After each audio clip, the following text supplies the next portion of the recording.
Ahí va a hablar quién. Yo, doctor. Hola Manuela, Anallí, Mariana, buenos días. Hola Manuela, Anallí. Buenos días, doctor. Valentina, buenos días. Buenos días, doctor. Caterina, buenos días. Bueno, dice, entonces comenzamos. ¿Quién va a comenzar a hablar?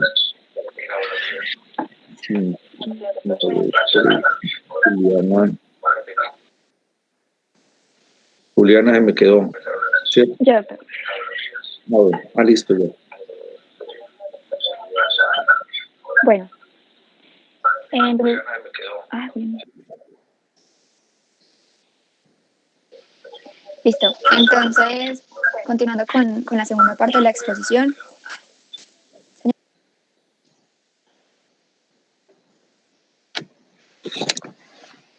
¿Ahí me escuchan? Sí, Mariana. Bueno. Entonces, continuando con la segunda parte de la exposición, tenemos los tumores del colon y el recto.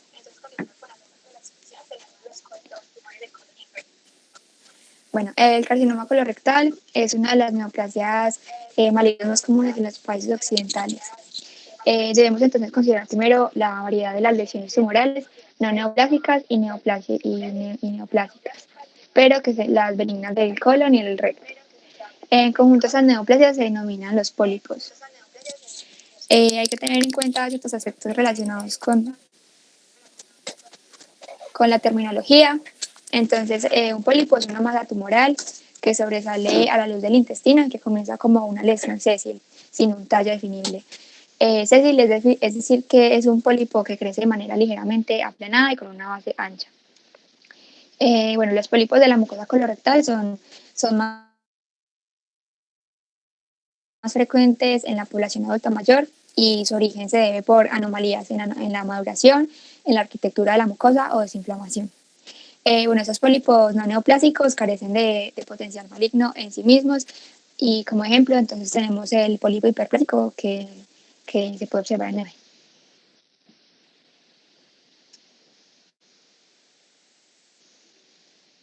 Bueno, lesiones polipoides entonces pueden estar causadas por un tumor submucoso o mural, es decir, que se originan por debajo de la capa mucosa, que es la más superficial del intestino.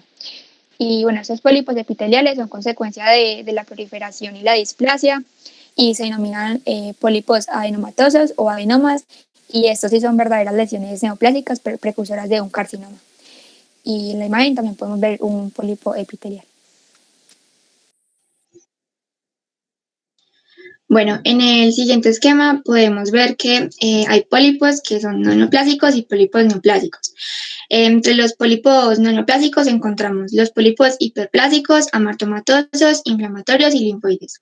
Y a su vez, los pólipos juveniles y los pólipos de Peutz-Jeghers hacen parte de los amartomatosos. Por el otro lado tenemos los neoplásicos, que entre ellos hacen parte los adenomas. Estos adenomas se dividen en adenomas tubulares, vellosos y tubulovellosos.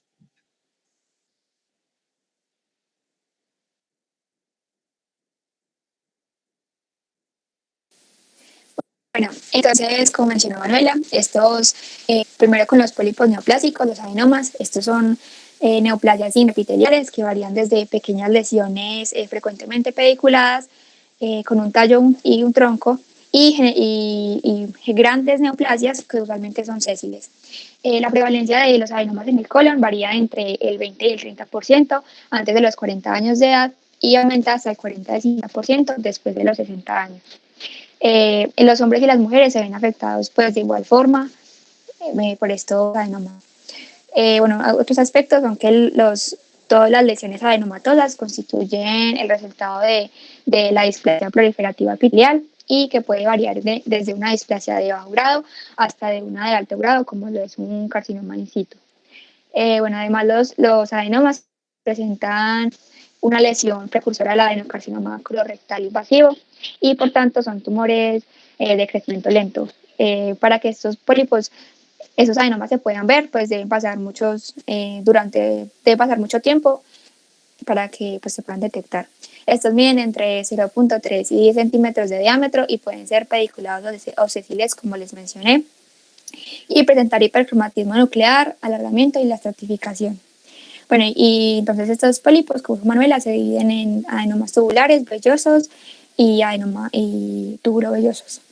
Y pues también conviene mencionar que no todos los adenomas son pólipos protuberantes, pues que algunos solo se pueden identificar mediante un examen histológico. Bueno, aquí encontramos entonces un cuadro con las diferencias respecto a su morfología. El adenoma tubular en el 90% se encuentra en el colon, pero pues también se puede encontrar en el estómago, intestino delgado y sobre todo pues con la cercanía de la ampolla de váter. El diámetro de estos adenomas rara vez supera los 2.5 centímetros de diámetro, y en el examen histológico el tallo está compuesto por tejido fibromuscular y vasos sanguíneos, y estos están cubiertos por una mucosa normal no neoplástica. En cuanto a los adenomas vellosos, estos son los más grandes y ominosos de los pólipos epiteliales. Se presentan con mayor frecuencia en las personas de mayor edad y ocurre frecuentemente en el recto y en el colon sigmoide.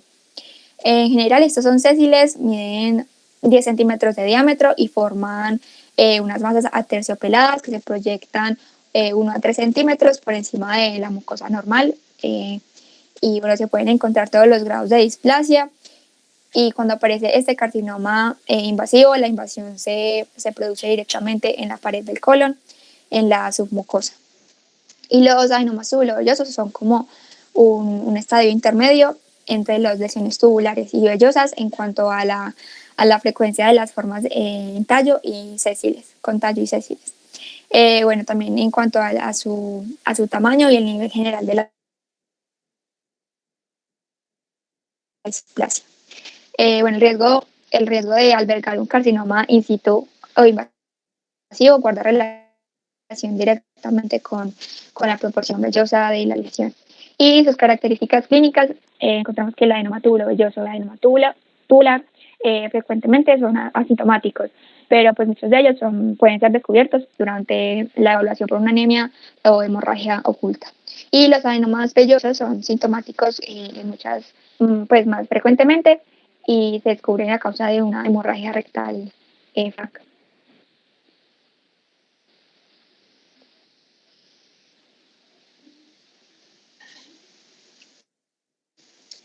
Bueno, el riesgo de transformación maligna de un pólipo adenomatoso guarda relación con tres características interdependientes, que son el tamaño con la arquitectura histológica, la intensidad y la intensidad de la displasia epitelial.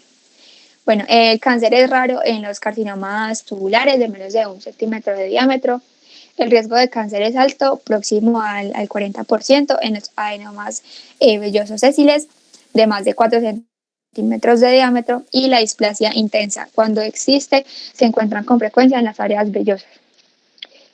Bueno, los síntomas de los pacientes con pólipos colónicos, pues la mayoría de estos no manifiestan síntomas. La pérdida de sangre oculta en heces crónica puede ocasionar una anemia ferropénica, y los pólipos grandes pueden ulcerarse y causar una hematoquesia intermitente.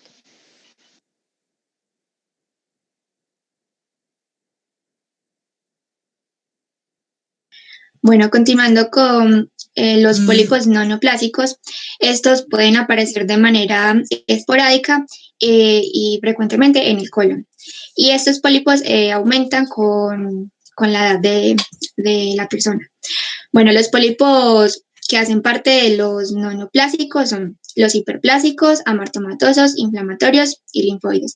Los pólipos hiperplásicos se originan por una disminución de la renovación de las células epiteliales y la acumulación de estos en la superficie.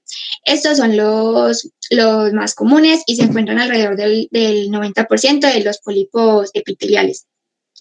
Estos pueden aparecer a cualquier edad y además de esto se encuentran en más de la mitad de personas de 60 años en adelante. Bueno, los pólipos amartomatosos son malformaciones de las glándulas y la estroma. Estos pueden ocurrir de forma esporádica y en el contexto de síndromes hereditarios, como lo son el síndrome de Cowden y síndrome de Peutz-Jeghers. A su vez, los pólipos juveniles y los pólipos de Peutz-Jeghers hacen parte de estos pólipos amartomatosos. Bueno, respecto a los pólipos inflamatorios, estos son unos pedazos de mucosa inflamada y pues que alrededor presentan una ulceración. Estos se encuentran sobre todo en pacientes que tienen enfermedad inflamatoria intestinal activa intensa. Y los pólipos linfoides, estos son una variante normal de los nódulos mucosos que contienen tejido linfoide intramucoso.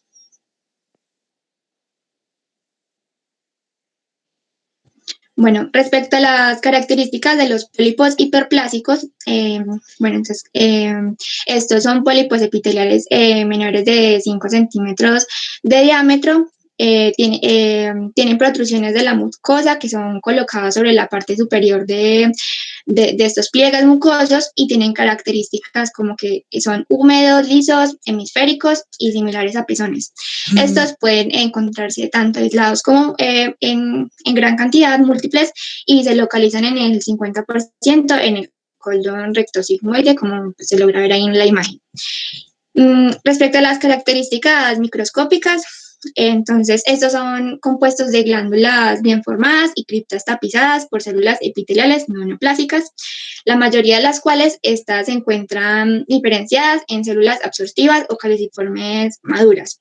Lo que pasa con esto es que el desprendimiento retrasado de estas células epiteliales conducen a repliegues de estas células apiñadas y pues se logra una división de las criptas. Entonces, pues ahí lo logramos ver en la imagen de la derecha.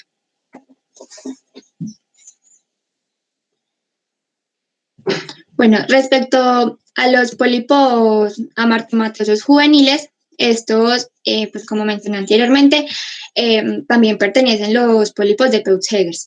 Bueno, esos pólipos juveniles son pólipos, son malformaciones amartomatosas focales del epitelio y la lámina propia. Estos son lesiones que pueden aparecer esporádicamente, casi siempre en niños menores de 5 años.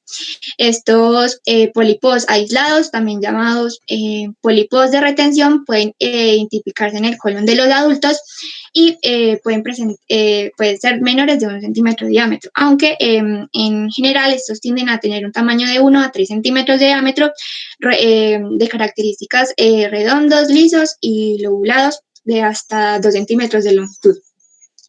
Respecto pues a las características histológicas, pues logramos ver que comprende toda la lámina propia y contiene abundantes glándulas con dilatación quística. Estos normalmente se logra ver inflamados, congestionados o ulcerados, y estos no tienen potencial maligno. Sin embargo, se dice que estos pólipos juveniles en el contexto de síndromes de poliposis juvenil autosómica pueden tener un riesgo de adenoma y adenocarcinoma. Bueno, los pólipos de Peutz-Jeghers también son pólipos amartomatosos que afectan, al igual que los pólipos juveniles, el epitelio y la lámina propia, sino que además afecta la muscular de la mucosa. Estos también pueden ocurrir aislados o múltiples, y pues este raro síndrome autosómico dominante se caracteriza por ser múltiples pólipos amartomatosos diseminados por todo el tracto gastrointestinal, y además presentan pigmentación melanótica de los labios, la mucosa oral, la cara, los genitales, las superficies palmares de las manos. Bueno, estos tienden a ser grandes y pediculados, como se logra ver ahí en la imagen. Bueno, respecto a las características histológicas, entonces podemos ver que se presenta como una red arborizada de tejido conectivo y músculo bien desarrollado que se va por todo pues se extiende por todo el pólipo, y este se encuentra rico en células caliciformes. Bueno, los pacientes con síndrome con este síndrome experimentan un riesgo aumentado de carcinomas en el páncreas, mamas, pulmones y en los ovarios. Bueno, ahora voy a hablar sobre los síndromes familiares. Estos son trastornos autosómicos dominantes no comunes. Y la importancia de estos es que tienen una propensión muy alta a la transformación maligna. Entonces, los pólipos adenomatosos familiares cursan con innumerables pólipos adenomatosos que progresan en el 100% en adenocarcinoma, como mencioné anteriormente. Bueno, estos pólipos adenomatosos se dividen en clásico, atenuado, síndrome de Gardner, síndrome de Turcot y síndrome de cáncer colorectal hereditario sin poliposis. Bueno, el PAF clásico se presenta en pacientes típicamente de 400 a 2500 adenomas de colon que tapizan la superficie mucosa. Sin embargo, estos también por lo general pueden presentarse aproximadamente 150 y se deben de ver en un mínimo de 100 para que entren en esta clasificación de PAF clásico. Bueno, respecto a las características histológicas de estos, la gran mayoría son pólipos adenomas tubulares que también pueden tener características vellosas. Respecto a los pólipos adenomatosos familiares atenuados, estos, pues los pacientes tienden a desarrollar 30 pólipos y la mayoría son en el colon proximal, con un riesgo de cáncer del 50%. El síndrome de Gardner exhibe pólipos intestinales idénticos a los PAF clásicos. Sin embargo, estos pues, se encuentran combinados con osteomas, quistes epidérmicos y fibromatosis. Los osteomas se encuentran particularmente en la mandíbula, cráneo y huesos largos. Los quistes epidérmicos pues ya son una acumulación de células cutáneas muertas y la fibromatosis es un tipo de tumor de tejido blanco que se forma pues en el tejido fibroso. El síndrome de Turcot es un raro cuadro clínico marcado por la combinación de estos pólipos adenomatosos con tumores del sistema nervioso central. Y finalmente, el síndrome de cáncer colorectal hereditario sin poliposis es un síndrome también autosómico dominante, aunque tiene un riesgo aumentado de cáncer colorectal y cáncer del endometrio.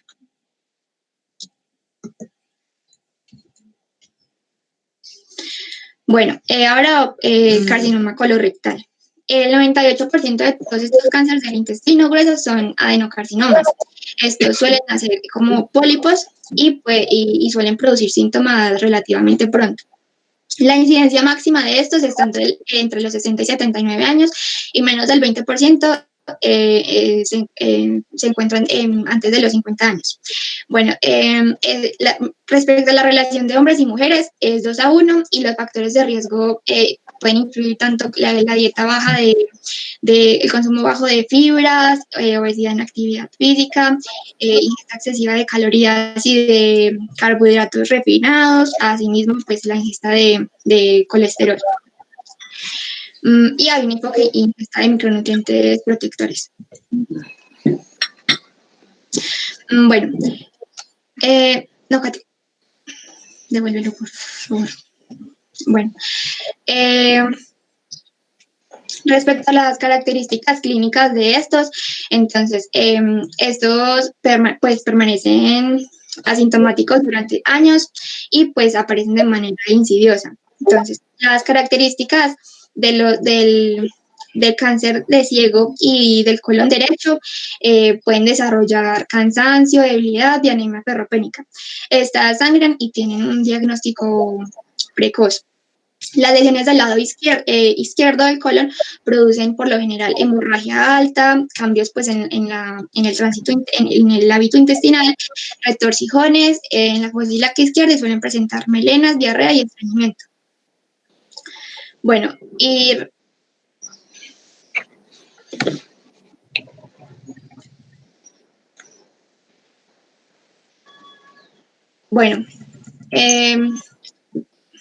Bueno, continuando con las características histológicas, entonces estas pues presentan similitud la del lado derecho y la del lado izquierdo del del colon. Sin embargo, pues la diferenciación de estas va desde las células columnares altas, que son equivalentes a lesiones adenomatosas y que estas invaden la submucosa y la muscular propia. Y esta va hasta las masas indiferenciadas y que son francamente patológicas. Esto quiere decir que son formas poco comunes y más agresivas. El tumor invasivo provoca una fuerte respuesta desmoplásica del estroma, que conduce a características de consistencia firme, dura y la mayoría los carcinomas de colon. Estos tumores producen mucina y esta mucina lo que ocasiona es que diseca la pared del intestino y facilita la extensión y pues que empeora el pronóstico de este cáncer.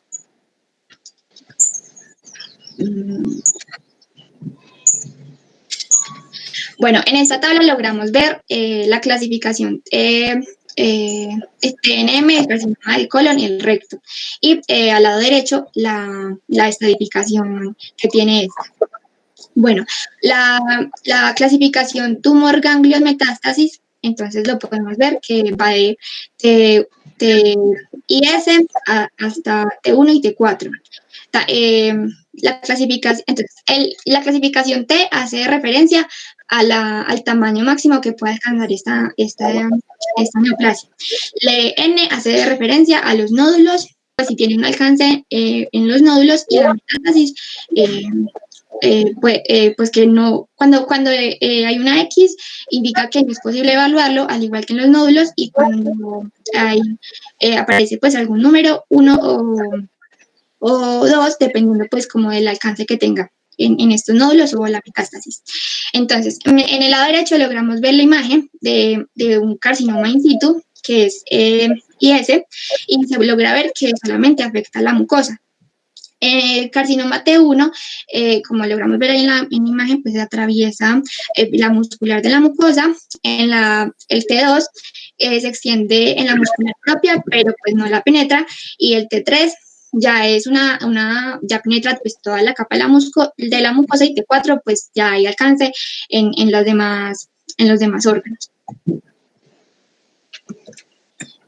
Bueno, a continuación los tumores del canal anal. Bueno, los patrones de diferenciación incluyen un patrón basaloide, un carcinoma de células escamosas y el adenocarcinoma. Entonces, el carcinoma del canal anal con diferenciación basaloide es un tumor poblado de células proliferativas inmaduras derivadas de la capa basal de un epitelio escamoso estratificado. Esos tumores pueden ocurrir de manera esporádica y la diferenciación basaloide puede ser un componente de un tumor que exhibe diferenciación escamocelular más genuina y con vacuolas, pues también se puede lograr ver con vacuolas con mucina. Los carcinomas escamocelulares puros del canal anal, los carcinomas escamocelulares puros del canal anal, estos pues se presentan con frecuencia lesiones precursoras como condilomas y displasias del epitelio escamoso y carcinoma in situ. Y el adenocarcinoma puro del canal anal es con frecuencia la extensión de este adenocarcinoma rectal. Y estas se encuentran rara vez con el carcinoma de células pequeñas y el melanoma.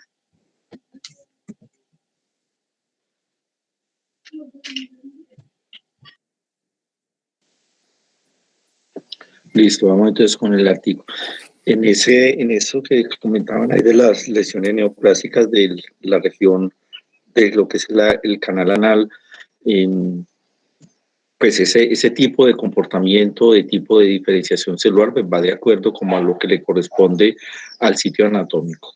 Estamos que es en la región rectal, pues es el mismo tipo de epitelio que le pertenece pues al resto del sistema digestivo, que es un epitelio de tipo columnar. Luego sigue un epitelio, llamémoslo como de transición, en el momento de llegar a la región externa, que es el epitelio plano estratificado sin generar queratina, y luego el epitelio plano estratificado con queratina. Por eso existen en esa zona la posibilidad de dar, por ejemplo, carcinoma de células basales, carcinoma de tipo escamoso e indudablemente el adenocarcinoma. Bueno, vamos con el caso clínico. Juliana. Bueno, Juliana,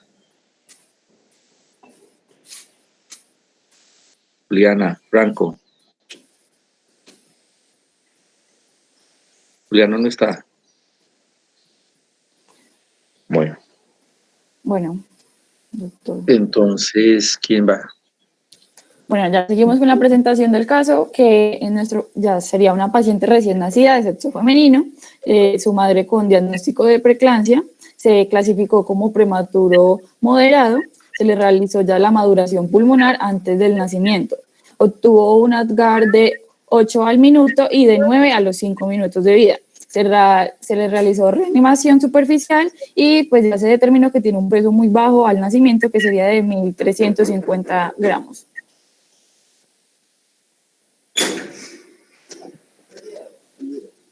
Ya con respecto a la evolución del caso, tenemos que en la primera hora de vida presentó dificultad respiratoria e hipoglucemia. Se inicia ya la asistencia respiratoria y se pone en líquidos intravenosos. A las 24 horas se inicia oxígeno, se canaliza vía central y se inicia alimentación por sonda orogástrica con calostro. Bueno, al cuarto día se inicia la nutrición enteral total y se aumenta la dosis de alimentación. Luego la paciente presenta ictericia, por lo cual se inicia fototerapia y la fototerapia al final normaliza los niveles de bilirrubinas. Al sexto día la paciente presenta distensión abdominal, por lo que se suspende la alimentación enteral por 24 horas. Después de esas 24 horas se reinicia la alimentación por sonda orogástrica.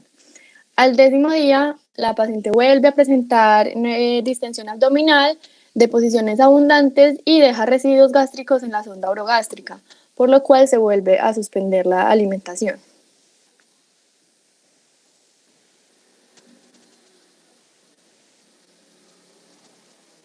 Kate. Bueno, entonces se envían unos exámenes, los cuales, bueno, el hemograma tiene los resultados normales, el coprológico muestra una flora bacteriana aumentada, la sangre oculta sale positiva y las heces pues las describen como macroscópicamente de consistencia líquida.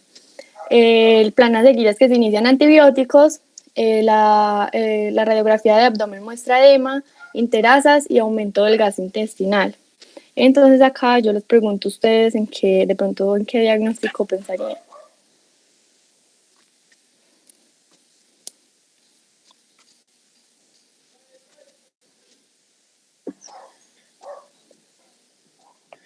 Daniela Domínguez.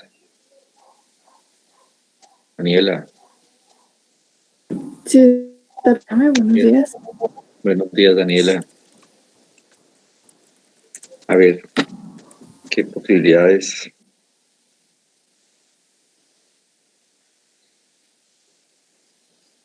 Daniela. Señor. ¿De qué posibilidades diagnósticas lo que está haciendo o tirando, como dice, entregándole a los que estamos compartiendo con respecto a posibilidades diagnósticas? Daniela. Doctor, no le entiendo. Escucho cómo ¿No le entiende? No, o ¿No sea, entiende no le qué? No le entiende. Daniela, ¿cómo no me entiende? lo escucho. Ahí ya le escucho mejor. Daniela. Bueno. Doctor. Déjalo así, Daniela.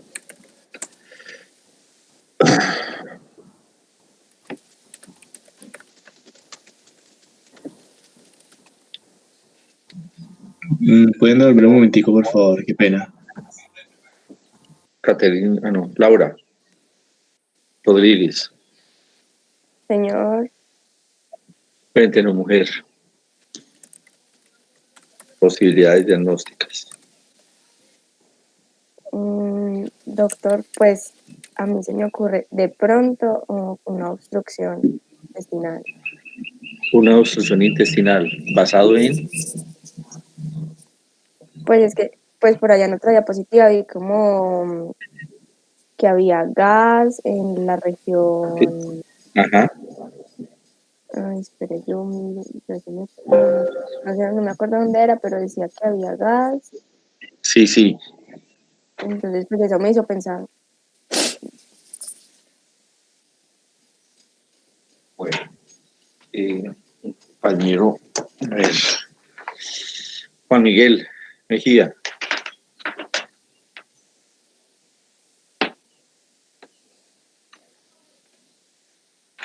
Juan Miguel. Juan Miguel. Juan Miguel. Juan Miguel Mejía. No está en clase. Juan Miguel, se está conectado. Pues supuestamente, ¿no? Juan Miguel.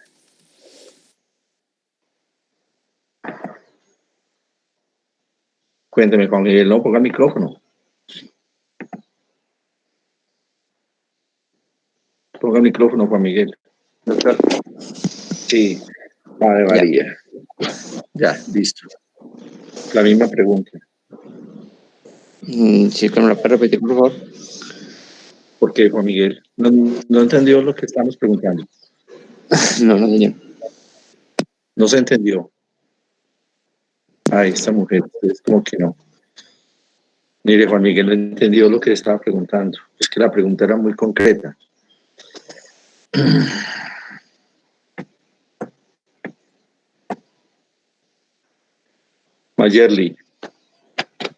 Mayerly Karina. Mayerly Karina. Listo, mujer, buenos días. Bueno, igual pregunta. ¿Cuál es el posible diagnóstico era, doctor? ¿Qué preguntó? Sí.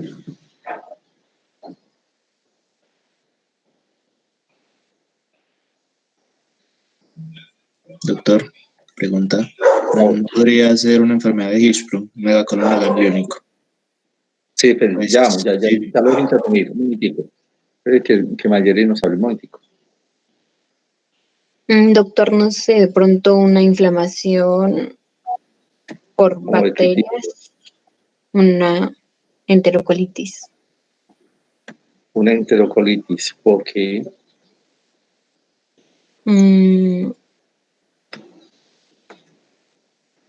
Puede ser.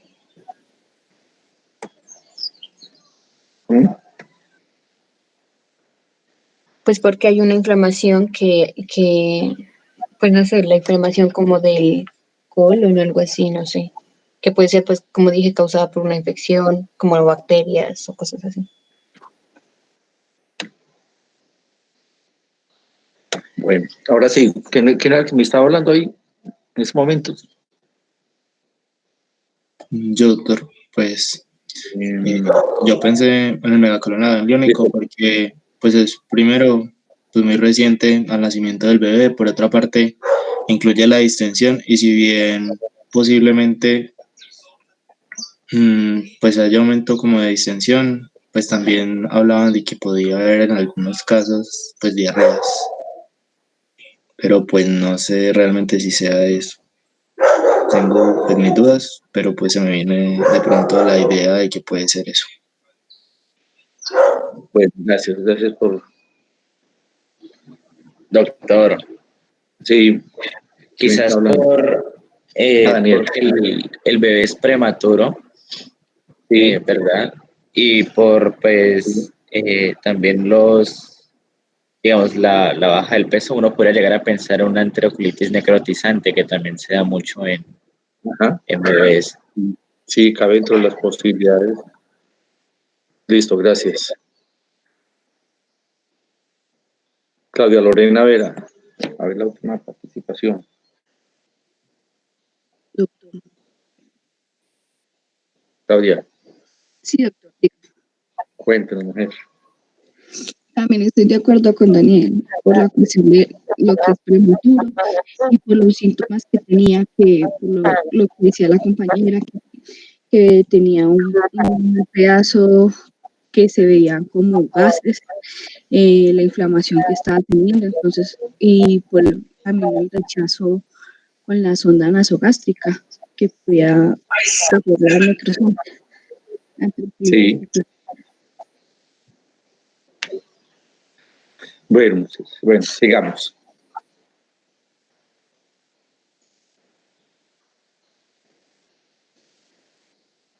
Listo, podemos seguir con el casito. Sí, doctor, un segundo, por favor, es que se me cayó el internet. Bueno, listo. Le voy a presentar a otra compañera. Bueno.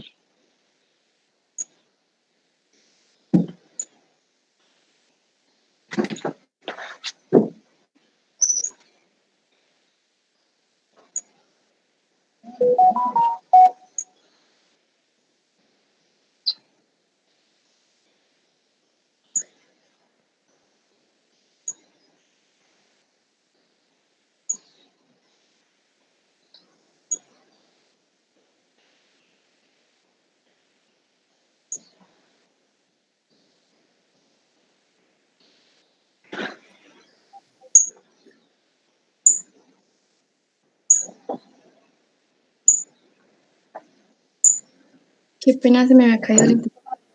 Ya Sí, ven la pantalla. Sí, bien.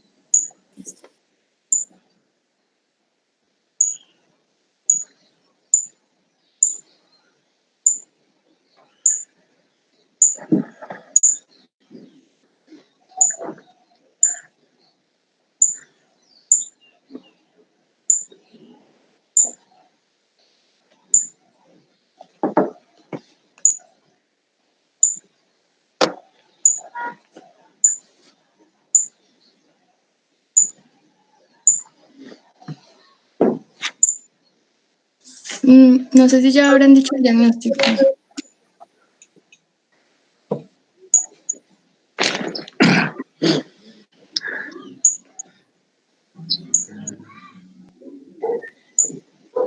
Bueno, y avancemos.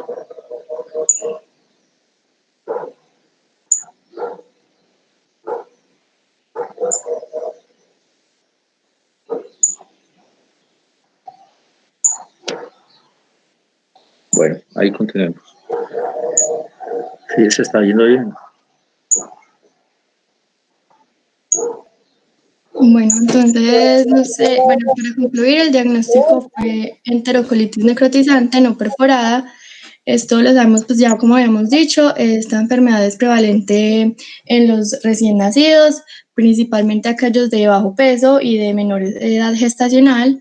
También sabemos que como factores predisponentes teníamos la prematurez y la alimentación láctea o de fórmula, perdón, láctea hipertónica. Y que la mayoría de los casos ocurría en niños alimentados por vía enteral. Entonces, en cuanto a las manifestaciones clínicas, pudimos ver que presentaba sangre oculta en heces, tenía poca tolerancia alimentaria y había residuos de secreción gástrica en la sonda orofaringea. Entonces, también presentaba signos como la distensión abdominal y pues la hematoquenia, como ya lo mencioné. Esto, bueno, nuestro paciente, el paciente del caso, evolucionó de forma favorable, no volvió a presentar distensión abdominal y los exámenes posteriores salieron normales.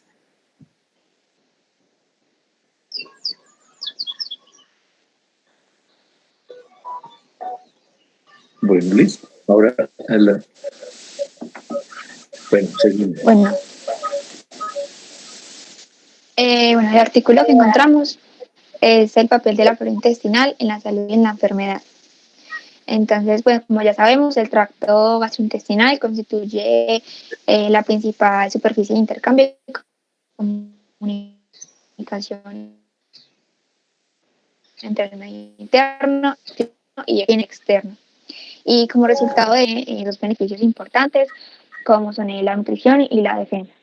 Los dos elementos funcionales, el tubo digestivo con su microflora, microbiota, son interdependientes y su equilibrio condiciona la homeostasis del individuo dentro de su entorno individual. Ya en la ecología intestinal, en el artículo que habla del intestino humano, es el hábitat natural de una población numerosa y diversa de unos microorganismos. Principalmente está constituido por las bacterias que se han adaptado a la vida en las superficies mucosas o en la luz del intestino. Este ecosistema microbiano del intestino incluye especies que colonizan allí permanentemente en el tracto gastrointestinal, como son en el estómago, intestino delgado y en el colon. Pero se ha encontrado que en comparación, pues, este intestino grueso está densamente poblado de anaerobios y pues el número de las bacterias alcanza densidades alrededor de 10 a la 11 unidades, pues a diferencia de los anteriores, y pues que el colon, en el colon el tiempo del tránsito es lento, lo que brinda pues a los microorganismos esa oportunidad para poder proliferar y fermentar las sustancias derivadas de la dieta o de las secreciones endógenas. Esta gran diversidad de las especies dentro del ecosistema intestinal pues facilita la vida y el desarrollo en conjunto, que incluye no solamente las bacterias, sino también el anfitrión, que es pues el humano. Entonces estos se relacionan como en una simbiosis en la que el humano le proporciona un hábitat y nutrición, y la microbiota constituye como un modo importante en la fisiología del ser humano. Y pues en la diapositiva se encuentra, pues vemos un texto, pero en resumen general de todo el artículo. Bueno, perfecto. Interesante ese tema de la microbiota. Bueno, listo, muchas gracias. La presentación fue muy adecuada, me gustó mucho. La forma de hacer la clasificación y de las diapositivas en sí, y la forma como ustedes hicieron la presentación. Listo, ya pues se pueden desconectar de cámara, dejar de conectar, y entonces seguimos con los muchachos que pertenecen a apéndice secal. La Natalia, María Alejandra, Danilo, bueno, Esteban pues está pendiente, y Juan Miguel, Jaime Adolfo y Laura.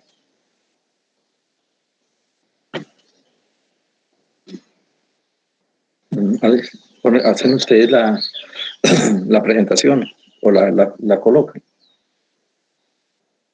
Y se ponen en cámara, por favor.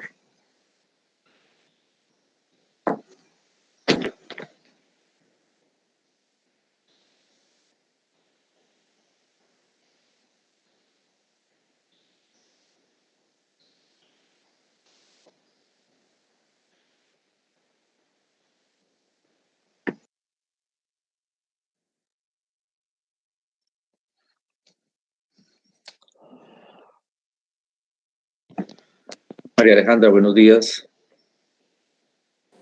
Buenos días, doctor. Natalia estaba, pero se salió. Jaime Adolfo, buenos días. Buenos días, doctor. Un momento, Hola, doctor, ya vuelvo a prender la cámara. Listo, Natalia. Juan Miguel. Buenos días, doctor. Buenos días. Laura, buenos días. Buenos días, doctor. Hola, Esteban, buenos días. Buenos días, doctor, ¿cómo está? Listo, entonces, ven. Presentemos.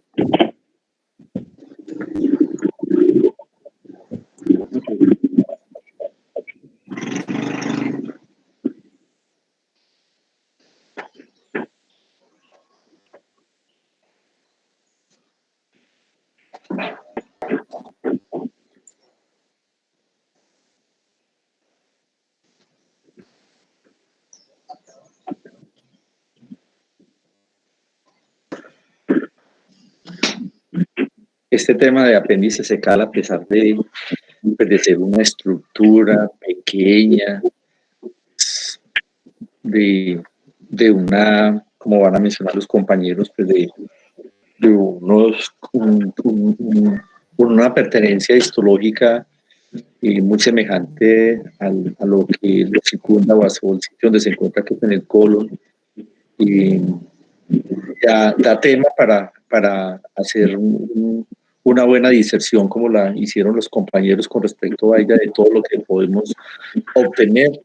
Y importantísimo esa orientación de tipo clínico, las ayudas diagnósticas de las cuales nos tenemos que valer y lo que esperamos encontrar de ella. Listo, entonces comenzamos. Listo, chicos, muy buenos días para todos. Buenos días, doctor. Buenos días, compañeros. ¿Alguien me comenta si me escuchan bien? Sí, perfecto. Ok. Bueno, espero que estén muy bien. Hoy, como lo dijo el doctor, nosotros vamos a compartir con ustedes información acerca del apéndice fecal y el peritoneo. Este tema es un tema relativamente corto, no es un tema tan extenso como los otros, sin embargo, tiene una importancia médica, pues, y clínica muy, muy importante. Ustedes saben que cualquier complicación de alguna patología del apéndice fecal o el peritoneo puede conllevar a la muerte del paciente. Entonces, sí es bien importante que estemos como conectados con la ECA. Esta es nuestra tabla de contenido. Vamos a empezar hablando acerca del apéndice fecal y sus patologías. En el apéndice vamos a tener claramente algunas generalidades. Y después vamos a pasar al peritoneo, las patologías del peritoneo, y finalmente vamos a ver pues, las actividades del artículo y del caso clínico. Vamos a arrancar con el apéndice. Bueno, buenos días. Yo les voy a hablar un poco sobre la anatomía del apéndice.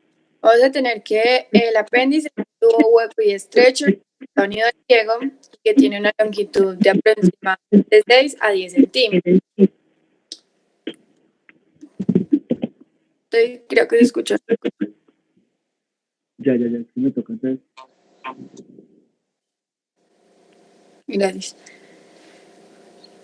Bueno, vamos a tener que si nosotros trazáramos una línea desde la espina ilíaca anterosuperior hasta el ombligo y dividiéramos esta línea en 3 segmentos, al unir los 2 segmentos medios y el tercio lateral, se formaría el punto de McBurney. Este punto es muy importante a nivel clínico, ya que nos muestra la proyección superficial de la base del apéndice. Por fin.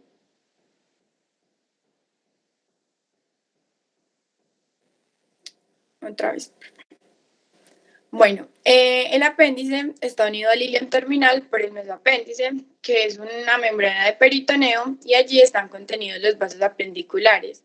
También vamos a tener que hay tejido linfoide, el cual está unido a la pared. Si nosotros seguimos la tenia libre visible, vamos a poder llegar a la única ubicación, digámoslo así, que se mantiene constante, que es la base del apéndice unida al ciego. De resto, la parte distal del apéndice toma diferentes variaciones en las distintas personas. Como vemos, la ubicación del apéndice varía y lo más frecuente es encontrarla en la región retrocecal, es decir, detrás del ciego, o retrocólica, detrás de la porción inferior del colon ascendente, entre un 64 y 65%.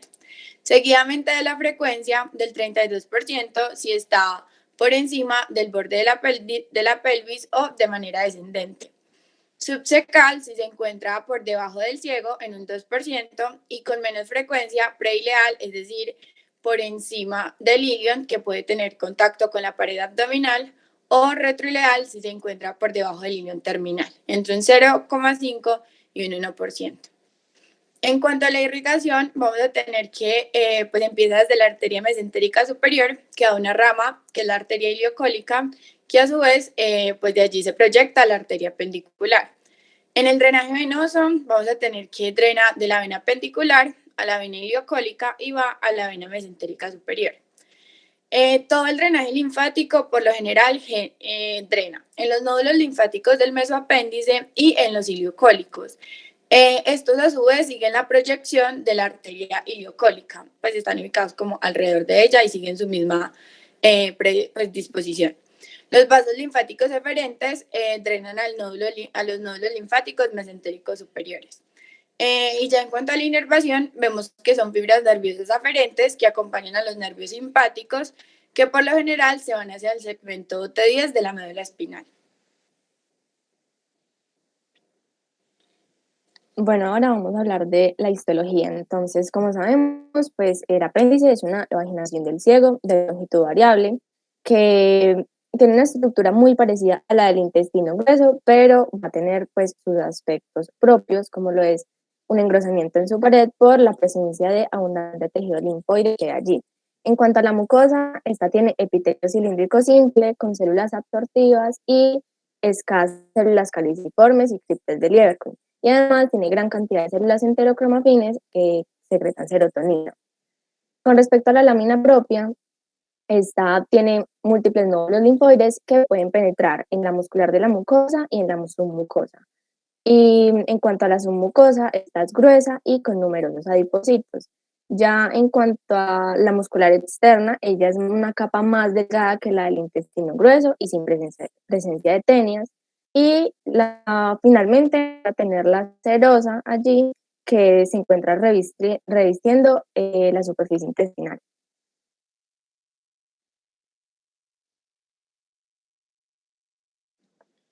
Listo. En cuanto a la fisiología, pues sabemos que este es un órgano que viene en involución y que carece de una función conocida. Sin embargo, hay estudios que han demostrado que tiene como un importante papel en el sistema inmunológico y posee algunas bacterias necesarias para la microbiota intestinal.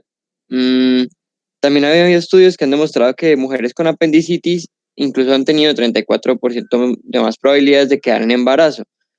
Esto lo hicieron más que todo con el fin de que mujeres que a largo plazo quisieran tener hijos no tuvieran miedo de que les hicieran esa cirugía en caso pues, que pensaran que fueran a quedar estériles. Como un poco de humor ahí es que la mayor función del apéndice es para los internos o los residentes de cirugía, que lo único que desean es diagnosticar una apendicitis y que los dejen operar para sus prácticas.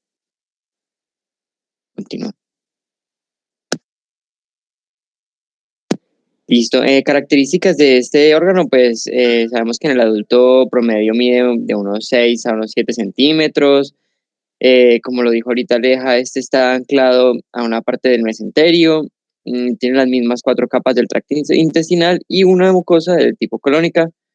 Como les había dicho ahorita, este es un órgano importante en la función pues, del sistema linfático, posee abundante tejido linfoide en mucosa y submucosa. En los jóvenes, esta forma una capa de folículos germinales y de pulpa linfoide. Luego, cuando las personas van llegando a las edades más avanzadas, estas tienden a atrofiarse hasta desaparecer. Y pues, el apéndice en el anciano a veces puede experimentar obliteración fibrosa en la porción distal.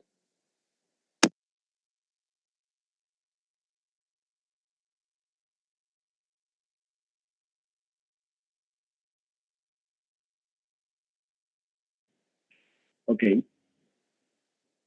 Bueno, en cuanto a la patología del apéndice, vamos a tener que las patologías del apéndice tienen un papel muy importante en la práctica quirúrgica. En cuanto a la apendicitis, pues es un proceso abdominal agudo y a pesar de que esta afección es una de las entidades médicas mejor conocidas, puede constituir uno de los problemas diagnósticos más difíciles que debe resolver el médico en urgencia. Sabemos que esta enfermedad pues, puede llevar a complicaciones muy graves que pueden causar pues, problemas con el paciente y que lo pueden llevar hasta la muerte. El diagnóstico diferencial incluye una cantidad de enfermedades o de patologías que nos pueden llegar a confundir y que entonces tenemos que ser muy cuidadosos cuando vamos a dar el diagnóstico de apendicitis. Todos esos procesos agudos que pueden ocurrir dentro de la cavidad abdominal pueden llegar a distorsionar nuestro diagnóstico y incluso hay algunos procesos que afectan a órganos del tórax que también pueden influenciar o que pueden confundirnos con el diagnóstico para una apendicitis aguda. Un poquito de historia. Podemos decir que la inflamación en la fosa derecha se considera una enfermedad no quirúrgica del ciego. O sea, antes se creía que eso pues no debía ser como intervenido quirúrgicamente. Sin embargo, Fitz reconoció que la apendicitis era una entidad distinta, o sea, que era como una patología ella en su misma, pues una patología por sí misma en 1886. Tenemos que entre el 50 y el 80% de los casos de inflamación apendicular se asocia con una obstrucción.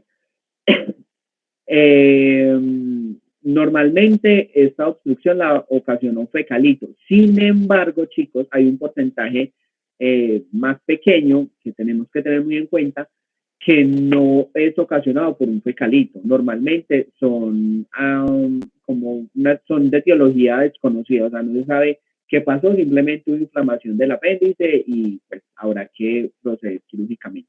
Pero entre el 50 y el 80% es en forma de fecalito.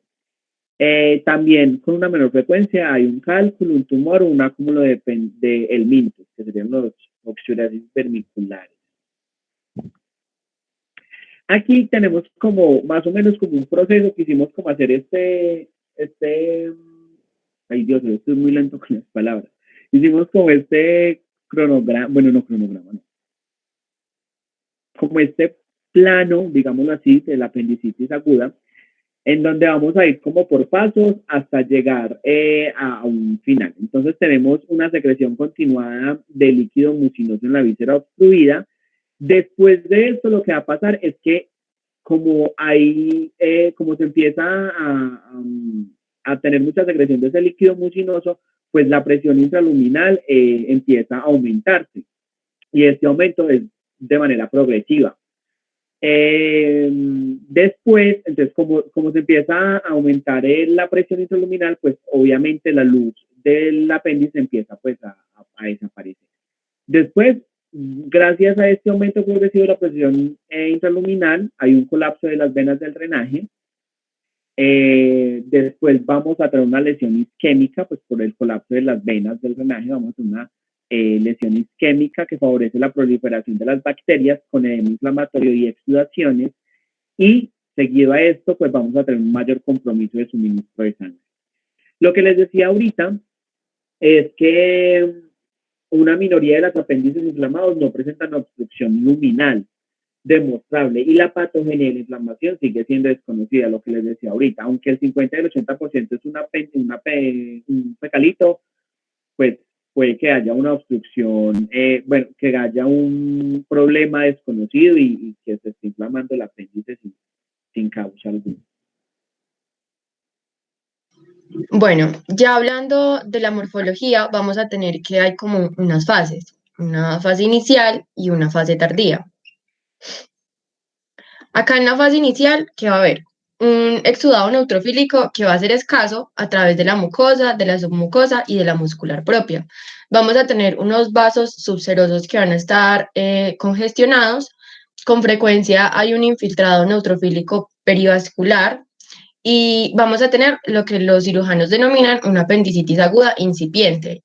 ¿Qué es esto? Ya es cuando la reacción inflamatoria va a transformar la capa serosa, que generalmente en condiciones normales es reluciente, y la transforma en una membrana que es roja, mate y granular. Después esto es lo que se considera una apendicitis aguda incipiente. En la fase tardía, ¿qué vamos a tener? Que este exudado neutrofílico se va a hacer más prominente y se va a generar una reacción fibrinopurulenta. Esta reacción se genera sobre la capa serosa. Conforme ya va empeorando el proceso inflamatorio, vamos a tener una apendicitis supurada aguda. ¿Qué pasa acá? Que se van a formar unos abscesos dentro de la pared junto con unas ulceraciones y unos focos de necrosis sobre la mucosa.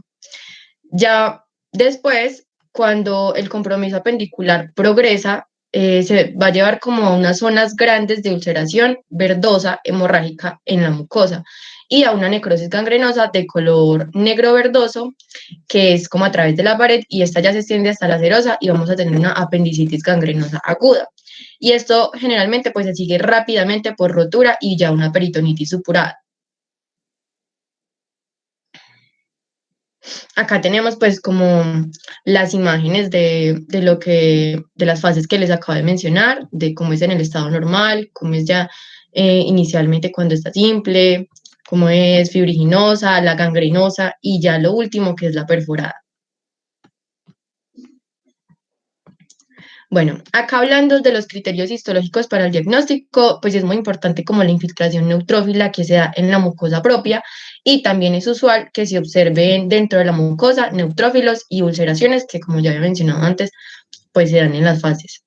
El drenaje de un exudado desde una infección del tracto alimentario en el apéndice también puede inducir un infiltrado neutrófilo mucoso. Entonces, por eso, pues como para el diagnóstico, es como un requisito la demostración de la inflamación de la pared muscular del apéndice, y pues ahora más tarde vamos a ver una imagen relacionada con esto. Con respecto a las características clínicas, pues la apendicitis aguda es una enfermedad que se da principalmente en adolescentes y en adultos jóvenes, pero pues puede ocurrir a cualquier edad, y afecta con más frecuencia a los hombres, aunque es como, no es tanta la diferencia, pero afecta más a los hombres que a las mujeres, y el riesgo de sufrir apendicitis a lo largo de la vida es del 7%. Puedes poner por favor la imagen, gracias. Entonces, en esta imagen es lo que les mencionaba ahora del criterio histológico. Acá vemos el infiltrado de neutrófilos en la capa muscular propia. Bueno, ahora vamos a entrar a la clínica, vamos a exponer un poco sobre la semiología de la apendicitis. Vamos a ver las diferentes manifestaciones, las características clínicas y unos signos que nos van a ser útiles para su diagnóstico.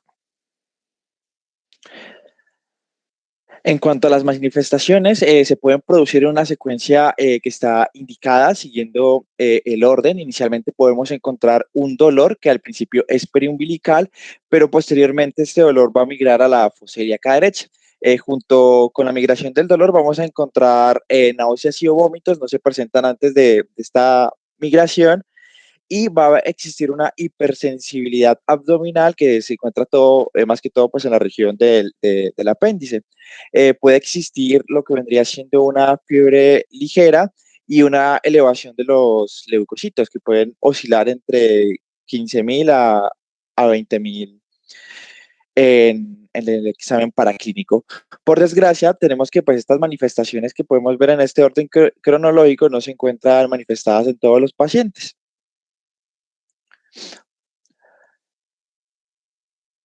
Más bien podemos encontrarlas pues con mayor frecuencia en los niños pequeños y en los individuos que son más ancianos, y que tienen pues otras abundantes patologías de emergencias abdominales. Normalmente podemos decir que se puede presentar dolor, náuseas y vómitos, y pues la hipersensibilidad puede ser un poquito engañosa o localizarse en zonas atípicas. En cuanto a la leucocitosis, pues tenemos que esa puede ser o muy mínima o muy alta, lo que nos puede llegar a confundir y sugerir pues diagnósticos alternativos. Tenemos otras presentaciones donde se presentan cosas distintas.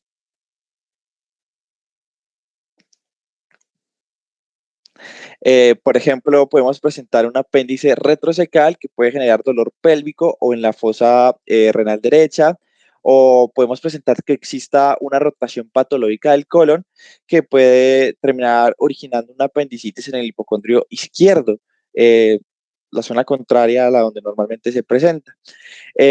Los cirujanos expertos suelen establecer diagnósticos falsos de apendicitis aguda y pues extirpan los apéndices normales entre un 20 y 25% de los casos.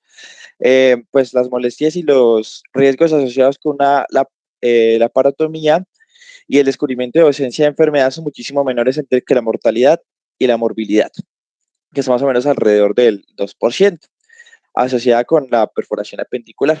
Pues además de la perforación encontramos que también se presentan algunas complicaciones que son más bien poco comunes, como es la pilifibrillitis con trombosis del drenaje venoso portal. Esta tiene un origen séptico que se da por un foco infeccioso localizado en su área de drenaje y es una entidad de muy baja frecuencia pues por la utilización precoz de los antibióticos, pero es relevante porque la mortalidad por esta causa, esta complicación, pues es de un 20 a un 30%, que puede terminar desencadenando un absceso hepático y una bacteremia. Tenemos unos hechos clínicos que nos van a ser bastante útiles al momento de realizar nuestra historia clínica, nuestro examen físico que nos va a pues, permitir determinar sospechas por una posible apendicitis. Tenemos inicialmente el signo de Bloomberg, que pues esta es la descompresión brusca que se realiza en el abdomen y tiene de gran importancia pues para relevar irritación peritoneal, pero puede ser característico en la fosa ilíaca derecha, por ejemplo, para, en este caso, la apendicitis. Ese también es conocido como el signo de Reote. Luego tenemos el signo de Rousing, que es la palpación en el cuadrante inferior izquierdo del abdomen que causa dolor en el cuadrante inferior derecho. Y esto nos indica el signo de apendicitis.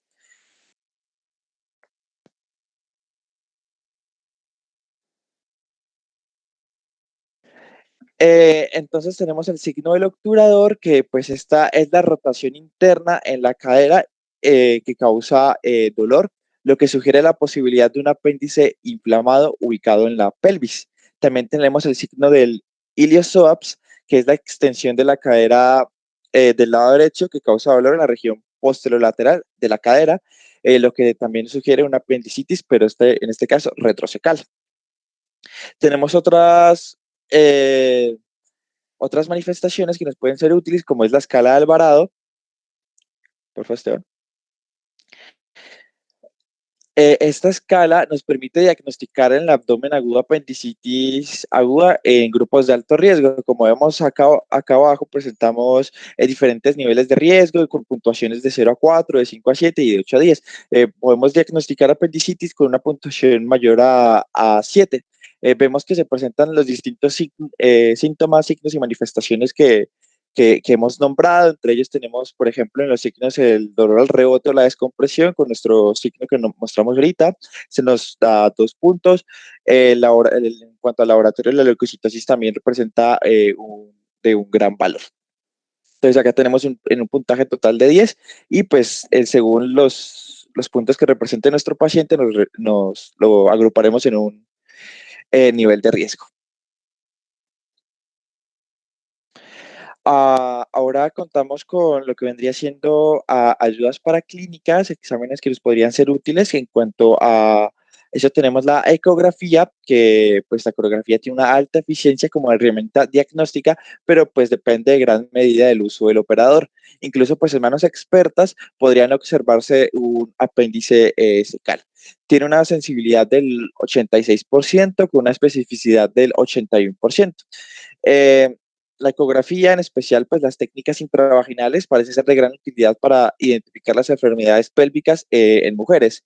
Los datos ecográficos que sugieren la presencia de apendicitis incluyen, en este caso, el engrosamiento de la pared, el aumento del diámetro apendicular y la presencia de líquido libre. En la práctica habitual en muchas instituciones es necesario realizar en primer lugar ecografía y continuar con otros estudios de imagen solo si los resultados son dudosos.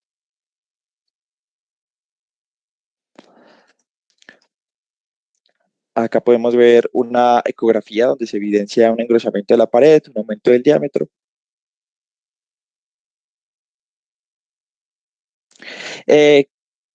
Como segunda opción tenemos la tomografía, que tiene una sensibilidad del 94% y una especificidad del 95%, y dado su elevado valor predictivo negativo, puede ser de gran utilidad si existe duda diagnóstica. Retrasar la cirugía para realizar una tomografía no parece incrementar el riesgo de perforación, y pues la tomografía es el mejor método para valorar la gravedad de la apendicitis. Acá logramos observar en la imagen, ahí nos lo señalan con la flechita. Y pues ahora tenemos distintos procesos que pueden imitar una apendicitis. Como vemos, son de gran espectro, encontramos varios, entre esos el embarazo ectópico, un absceso de tubo ovárico, podemos hasta presentar endometriosis, enfermedad inflamatoria pélvica, podemos incluso ver quistes de ovario que se pueden confundir, leiomia uterino, cálculo renal, diverticulitis derecha, isquemia intestinal, pielonefritis aguda, úlcera péptica perforada, cáncer de colon perforado, parasitosis intestinales, y también podemos confundirlo con colitis.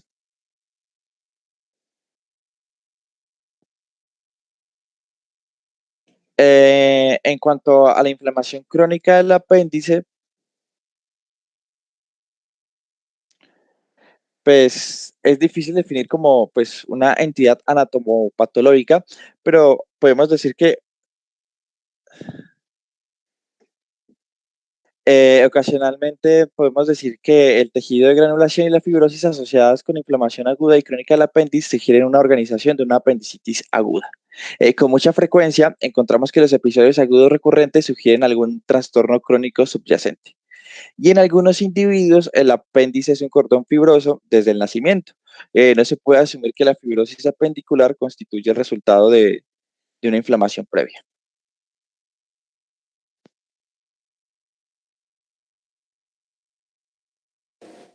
Bueno, hablando un poco acerca de los tumores del apéndice, esto corresponde a un 0,5% de las neoplasias gastrointestinales. Por lo general, el más común es el carcinoide y este se descubre de forma incidental en el momento de la cirugía o cuando nosotros examinamos un apéndice después de una apendicectomía. Afecta con más frecuencia la punta distal de esta estructura y lo que va a generar es una tumefacción sólida bulbosa de aproximadamente 2 a 3 centímetros. También podemos encontrar pólipos hiperplásicos y aunque nosotros podemos ver que estos tipos de tumores pueden extenderse de manera transmural e intramural, por lo general las metástasis ganglionares son poco frecuentes y la distancia pues, de diseminación es muy rara.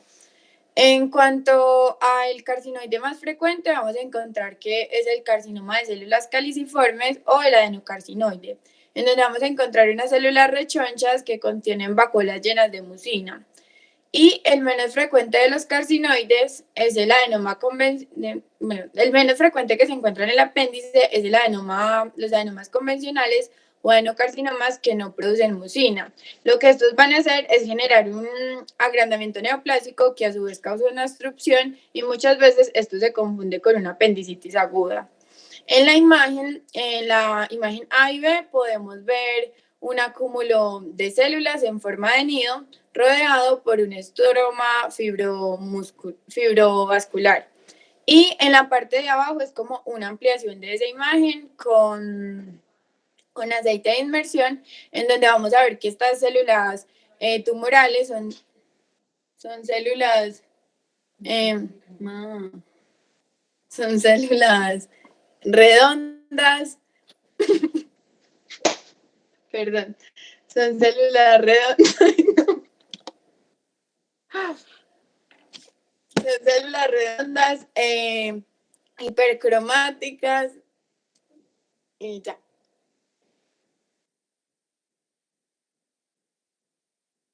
Bueno, ahora vamos a hablar del mucocelio apendicular.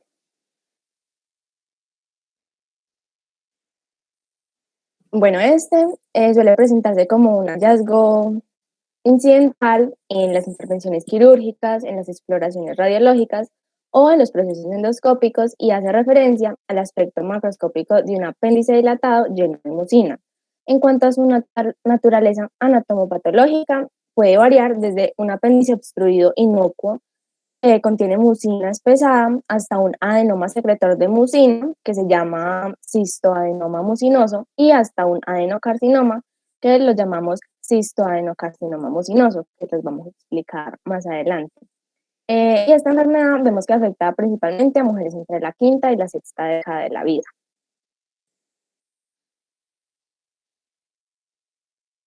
En cuanto a la morfología, pues se caracteriza por una dilatación apendicular secundaria a esa secreción de mucina. Esta parte, o pues el mucocelio, está caracterizado por el agrandamiento globular del apéndice, por el moco espesado, como consecuencia de una obstrucción, por un fecalito o por una estenosis inflamatoria. Hay distensión, lo que puede producir atrofia de células mucosas secretoras de mucina, y entonces la secreción cesa. Y rara vez que el foco es el epitelio hiperplásico secretor de mucina. Esta enfermedad suele ser asintomática y rara vez se puede romper, entonces se vierte el moco hacia la cavidad peritoneal.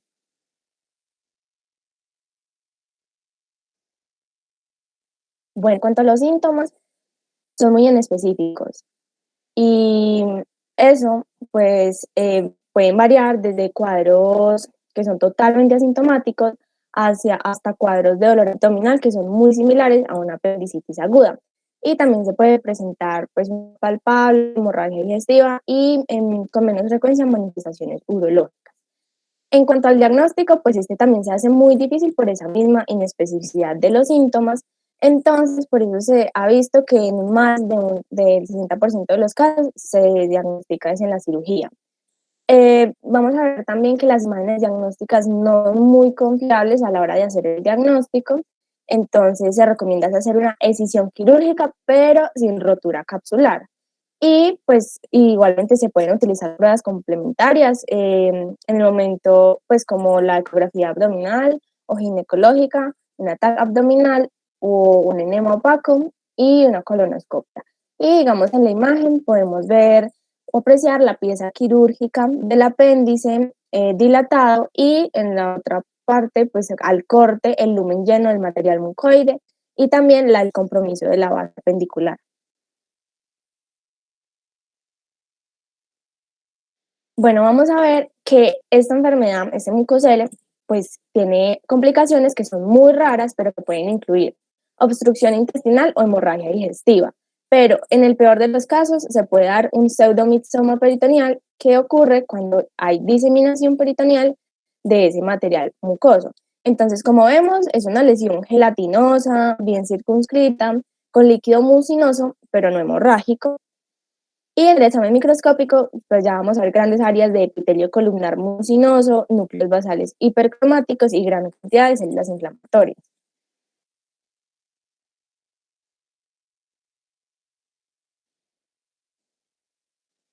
Listo, dentro de estas también tenemos el cistoadenoma mucinoso y el cistoadenocarcinoma mucinoso.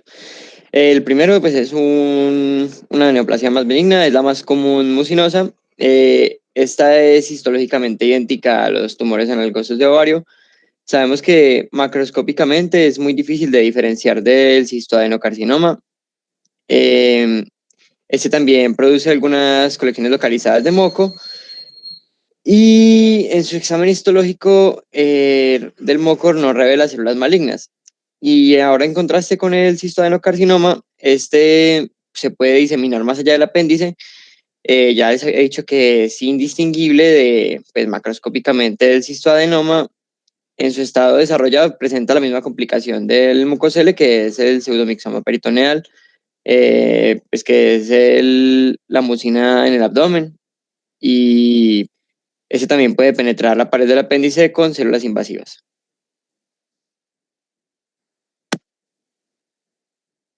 Bueno, muchachos, esa presentación que hicieron con respecto al apéndice secal, inicialmente hacía mención de lo que dentro de las posibles enfermedades que podíamos encontrar en un servicio de urgencias es muy frecuente que se nos genere esta posibilidad. Ante esto, esta cantidad de diagnósticos diferenciales es muy amplia y desde lesiones benignas hasta hechos complejos que requieren de un diagnóstico oportuno e inmediato. A veces se presenta mucha confusión y hicieron, pues, digamos, una diserción muy amplia de todo lo que representa un buen enfoque de tipo clínico, a pesar de que no siempre tenga como el dogma o la clásica presentación clínica que puede tener sus variabilidades, como comentaron, por ejemplo, en los extremos de la vida. En los niños puede ser, o regularmente no es ni siquiera dolor, sino que es la presencia de vómito. En el adulto mayor, debido a los cambios degenerativos del dolor, que hace que el umbral del dolor sea muy diferente, el hecho de que tenga una presencia a nivel retrocecal que puede tener muy pocas manifestaciones clínicas iniciales y que cuando se generan es porque ya estamos enfrentados a un paciente con una peritonitis. Todo lo que puede implicar de estas complicaciones de un apéndice perforada, eso nos acerca o acerca a un paciente a que pueda tener una letalidad ante una situación de estas, que es, pues, dentro de todo, es parte, pues, también de nuestra responsabilidad en un servicio de urgencias o inclusive de consulta externa, de generar estas posibilidades diagnósticas. Lo que comentaba, creo que era Esteban al principio, de que, pues, es un acto digamos, no de rutina, pero y tampoco, pues, digámoslo, sencillo, pero que eso era como que un tipo de disciplina que era entregada a los R1. Y me acuerdo que cuando o cuando me correspondió el internado, era una norma que al menos el interno tenía que ser mínimo de piel a piel, una apendicectomía y hacer una cesárea. Pues eso era parte como indispensable del ejercicio. Hoy en día, pues, eso no es regularmente factible. Pero pues me refiero ante esa necesidad de uno tener ese tipo de adiestramiento con respecto a esta situación, por el hecho de estar enfrentado en un sitio rural y que en un momento dado sea obligatorio, pues ahí se está jugando en cierta forma la vida del paciente. Hay un hecho a nivel de patología y es factible que se encuentren apéndices sanas en el momento de hacer una apendicectomía, pero esto legalmente no tiene ninguna implicación, a pesar de que de pronto resulten complicaciones. Son actos que pueden tener ese tipo de posibilidades diagnósticas, y hay un hecho que en el momento de hacer la incisión, que es una incisión que, o si sea por la paroscopia, pues es un poco diferente, que el hecho de tener esa cicatriz en ese sitio, en esa forma longitudinal, eso indica directamente que ese paciente se le hizo una apendicectomía. Y el hecho de ver la cicatriz, y muy posiblemente el paciente, por lo que fuere, por su componente cultural, o que no sabe, que él cree que sí se la sacaron, pero pues ante eso no puede existir la duda sino la seguridad. El hecho de que vuelva a presentar, digamos, un paciente con un abdomen agudo. Por eso siempre, en el momento de llegar a cavidad peritoneal y encontrar un apéndice normal, hay que sacarla por ese tipo de situación, que no vaya a generar dudas. Es más, creo que lo mencionaba en otro momento, o no, es las personas que por alguna razón van a estar viviendo por su actividad laboral o por lo que fuera en zonas muy distantes, donde se puede demorar un día, 2 días en llegar a un sitio donde pueda tener una atención hospitalaria. Se hace una apendicectomía profiláctica, pues con eso le garantiza, pues, que ante esa situación, pues va a estar seguro que no le va a suceder. Con respecto a las neoplasias, no son muy comunes, es muy raro, pero si algunas veces se encuentra, pues digo, a nivel de patología, es más por hallazgos accidentales, y, y cuando no son, pues, generando, pues, ese tipo de masa como lo mostraron los compañeros. Y por eso, por norma, siempre apéndice secal que se retira en quirófanos debe ir a patología, y dentro de todo el proceso del patólogo siempre debe tomar muestras de la punta del apéndice secal, que es el sitio donde con mayor frecuencia se encuentran los procesos neoplásicos. Me gustó mucho la presentación que hicieron y todo lo que podemos hallar, y no es por llenar, sino que toda la información que nosotros podemos tener presente, y ante esta presentación, pues considero que en el momento que estemos en la disciplina semiológica es mucho lo que podemos nosotros, digamos, como cimentar o como afinar, y de pronto compartir, pues, en esa otra disciplina con respecto a esta situación. Bueno, muchachos, sigamos con peritoneo. Listo, doctor. Entonces acá continuamos con el peritoneo.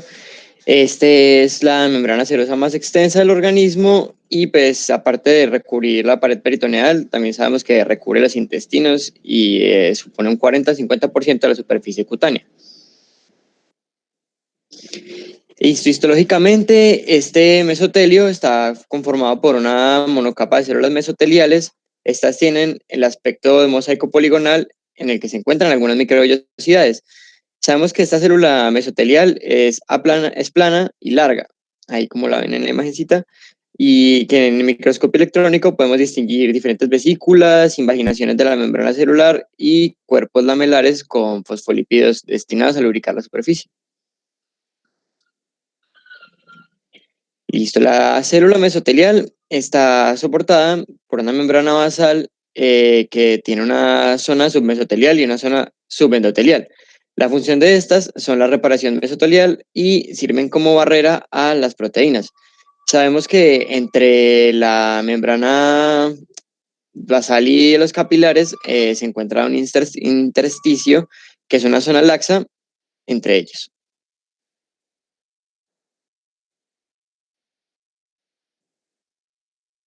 Bueno, ahora en cuanto a la anatomía del peritoneo, pues sabemos que es una membrana serosa que podemos dividir en dos hojas. En el peritoneo parietal, que cubre las paredes internas de la cavidad abdominal, y en el peritoneo visceral, que envuelve total o parcialmente las vísceras abdominales y les brinda sostén. También está el mesenterio, que es una lámina doble de peritoneo que rodea un órgano y lo une a la pared abdominal. Entonces, en el tubo digestivo, esas regiones que tienen mesenterio son el estómago, en donde se llama mesogastrio, el intestino delgado, y el colon transverso, en donde se llama mesocolon transverso.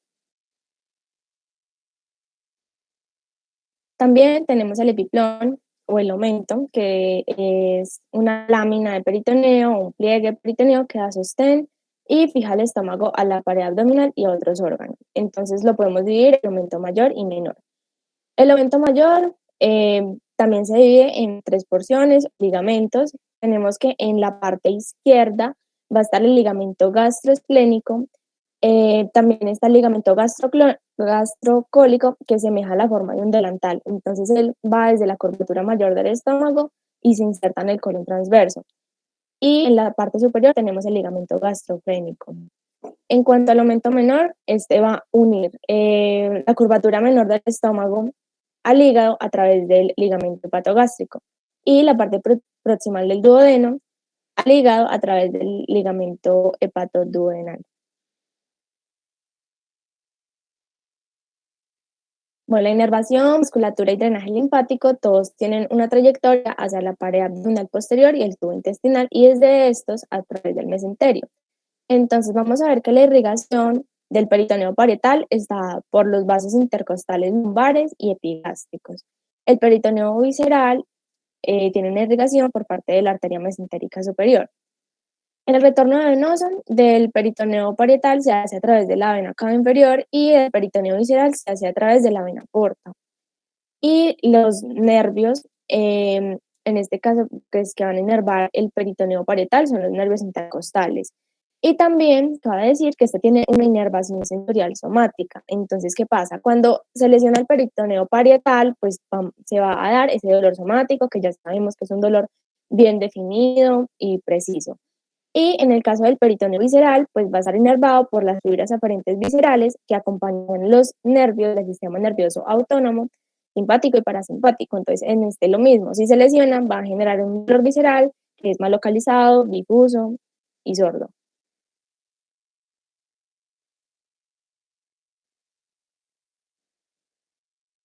Bueno, ya hablando de la fisiología, tenemos que el peritoneo se encarga principalmente de recubrir los órganos, de darles un soporte a los órganos existentes en la cavidad abdominal y hacer posible su movilidad. También previene la fricción, tiene funciones absortivas y de defensa porque este sirve como una barrera inmunológica a la infección, ya que nos sirve de protección y de barrera defensiva frente a microorganismos. Una de sus importantes funciones inmunológicas es la defensa contra bacterias y virus. También nos sirve como almacén de grasa. Acá tenemos que hay un tejido adiposo que es intraperitoneal, donde tenemos la grasa aumental y la grasa mesentérica. La grasa aumental es la que se encuentra en el aumento o en el epiplón mayor, que son 4 hojas de peritoneo que cuelgan a modo como de delantal desde la curvatura mayor del estómago y el colon transverso entre las asas delgadas y la pared anterior del abdomen. También vamos a tener la grasa mesentérica, que esta se deposita en el mesenterio o doble hoja de peritoneo, y esta se une al yeyuno ilion a la pared posterior del abdomen. Entonces acá es donde vamos a tener como esta parte de almacén de grasa de la función del peritoneo. También tiene una función de termorregulación porque mantiene la temperatura de los órganos que recubren, y algo muy importante es la función de intercambio. El peritoneo es una membrana que es semipermeable y tiene una amplia superficie, y gran parte de esta pues se encuentran unos lechos capilares y linfáticos.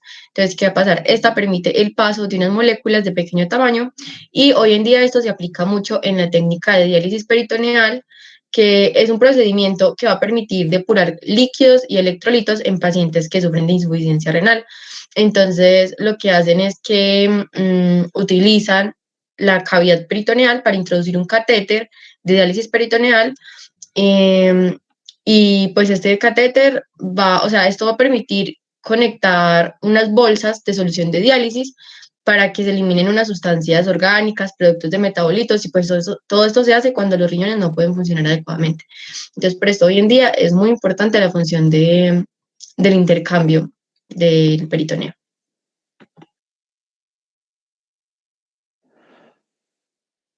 Bueno, ahora vamos a hablar sobre la patología del peritoneo.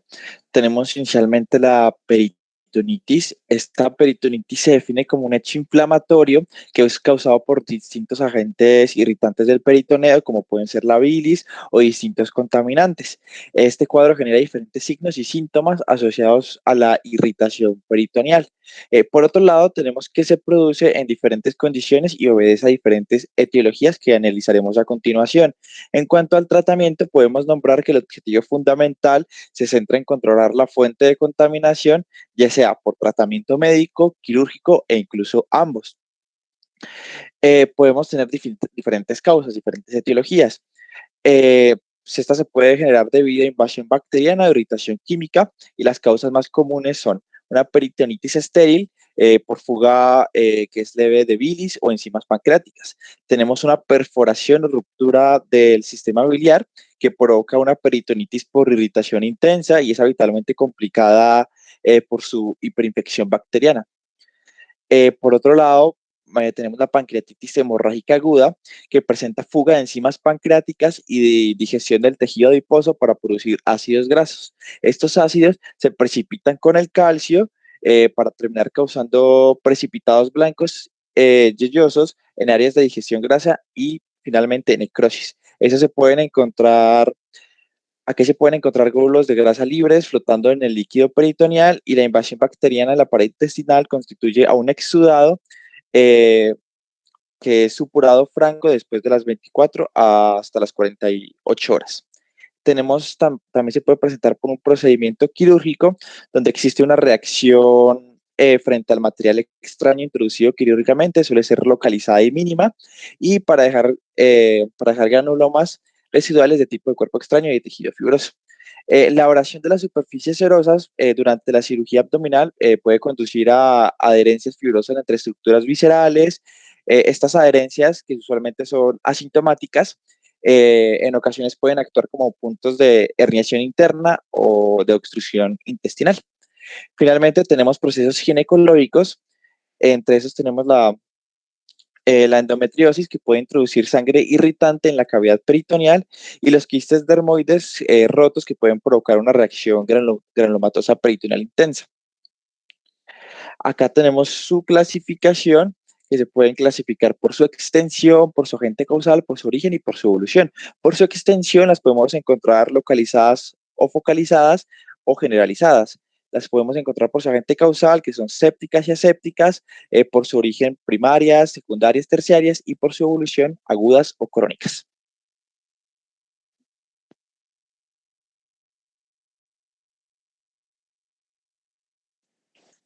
Bueno, ahora vamos a hablar un poco de cada clasificación. Entonces, por su extensión, una peritonitis generalizada o difusa va a estar localizada en toda la cavidad peritoneal, que previamente tuvo una localización específica, inicialmente circunscrita.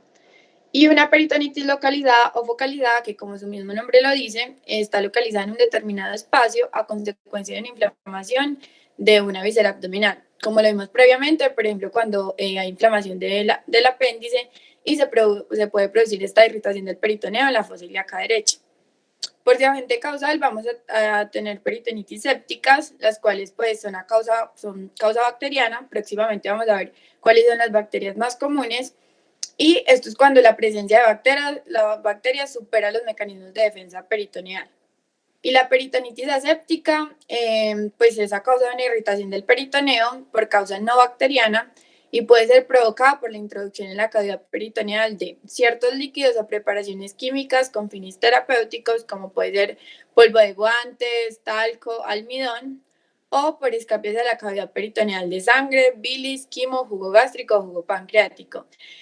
Es preciso indicar en esta peritonitis aséptica que, pese que al inicio el exudado está libre de bacterias, de alguna manera luego hay una invasión bacteriana y se va a producir pues ya de manera séptica. Y entonces al principio, pues aunque no vamos a encontrar gérmenes, va a terminar siendo un ente infeccioso. Bueno, por su origen las podemos dividir en peritonitis primaria, secundaria y terciaria. Vamos a encontrar que la primaria, la incidencia está disminuyendo cada vez más y se encuentra más que todo en la etapa pediatra. Pues no es tan común encontrarla en los adultos. Y se dice que también se asocia mucho más a las mujeres porque pues tiene un origen extraabdominal causado por bacterias que migran en sangre y linfa, pero las mujeres pues tienen una comunicación con el tracto genital y el peritoneo de una manera más cercana. Es monobacteriana, es decir, pues solo casi siempre es por una especie de bacteria únicamente. Se produce un dolor leve a moderado, difuso y en un 80% de los casos se presenta fiebre. Los síntomas digestivos pues pueden presentarse o no. La peritonitis secundaria es mucho más común, tiene un origen intraabdominal, por lo general se causa por ruptura de vísceras huecas, es polimicrobiana, hay muchas especies de bacterias y pues si hay presencia de fiebre, un dolor localizado, intenso e insoportable. Y aquí es más común que se presenten los síntomas digestivos. Y ya la peritonitis terciaria, pues por lo general le ocurre a inmunosuprimidos, los cuales ya no soportan una infección más. Entonces vamos a ver que es una infección intraabdominal del paciente crítico que persiste o recurre 48 horas después del tratamiento en apariencia exitosa para controlar una peritonitis que fue primaria o secundaria. Es polimicrobiana, pero se caracteriza porque estos agentes, estos microorganismos son de baja grado de patogenicidad y producen una sepsis oculta. Van a tener un estado cardiovascular hiperdinámico en donde va a aumentar la frecuencia cardíaca, va a disminuir la resistencia arterial, por ende va a haber un mayor gasto cardíaco. Todo esto para distribuir ampliamente el oxígeno. Va a haber una fiebre de bajo grado, un estado hipermetabólico y casi siempre se da una presencia de insuficiencia orgánica múltiple. Esto es una insuficiencia progresiva en los cuales se afectan diferentes sistemas fisiológicos como el renal, pulmonar y el hepático. Y pues tiene una mortalidad mayor al 50% de los casos. Seguidamente vamos a tener una peritonitis según su evolución. En este caso vamos a encontrar una peritonitis aguda, que la mayoría pues son la peritonitis aguda, la mayoría son peritonitis secundarias porque producen procesos agudos, infecciosos, perforación de víscera hueca, estrangulación, infarto intestinal. Esto se produce en un tiempo corto, pero tiene una evolución muy rápida. En contraste, la peritonitis crónica es un cuadro clínico en donde su forma de presentación es mucho más lenta.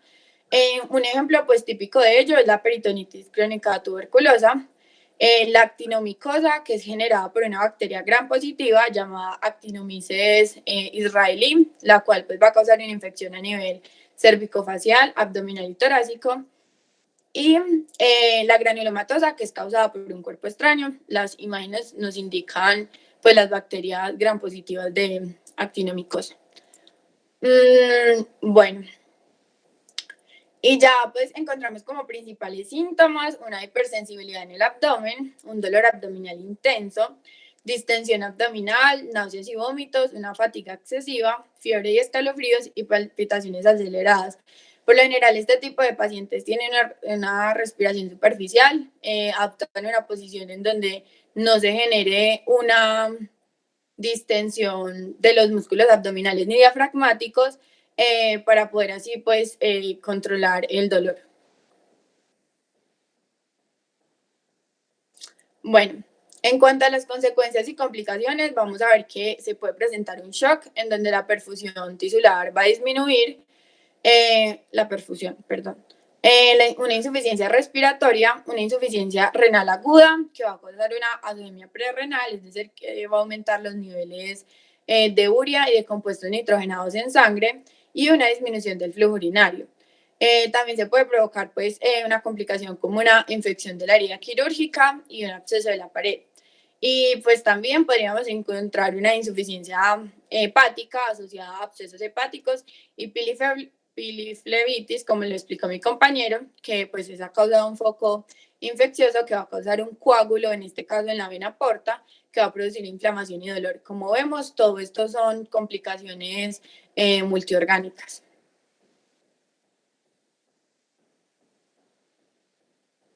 Bueno, chicos, vamos a hablar un poquito acerca de la infección peritoneal. Ya Aleja nos ha comentado un poquito, algunas causas y cómo se puede producir. Bueno, vamos a hacer un poquito más, vamos a ahondar un poquito más en el tema.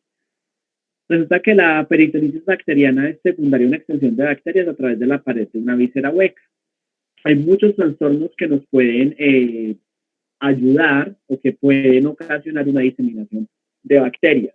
Entre ellos tenemos la apendicitis, que ya lo vimos pues al principio de la exposición, una úlcera péptica perforada, una colecistitis, una diverticulitis, una estrangulación del intestino, una salpingitis aguda, un traumatismo abdominal, una diálisis peritoneal, y hay algo muy especial, bueno, muy importante en realidad, es la cirrosis hepática, que nos va a ocasionar en muchas situaciones una peritonitis bacteriana espontánea.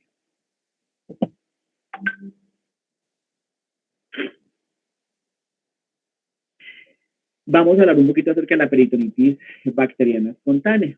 Esta es una complicación frecuente y grave de la citis, ocasionada por la cirrosis hepática, que se caracteriza por una infección espontánea del líquido acítico sin un origen intraabdominal.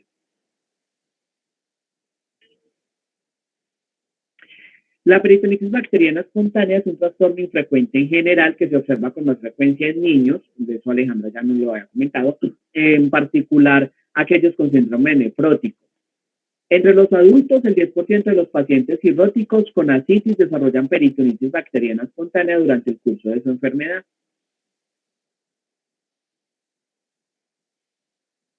Aquí tenemos como un diagrama de flujo donde empezamos, bueno, vamos a tratar de analizarlo un poco. Entonces tenemos una peritonitis bacteriana espontánea y va a empezar a ocasionarse una translocación bacteriana. Esa translocación bacteriana viene desde la microflora intestinal, o sea, algunas bacterias del intestino empiezan a irse hacia los ganglios linfáticos mesentéricos, lo cual ocasiona una bacteremia y una siembra bacteriana en el líquido acítico de los pacientes con cirrosis hepática. Si se identifican más de 2 organismos, se considera peritonitis bacteriana secundaria, debido a una víscera perforada. Entonces, eso es importante que lo tengamos en cuenta.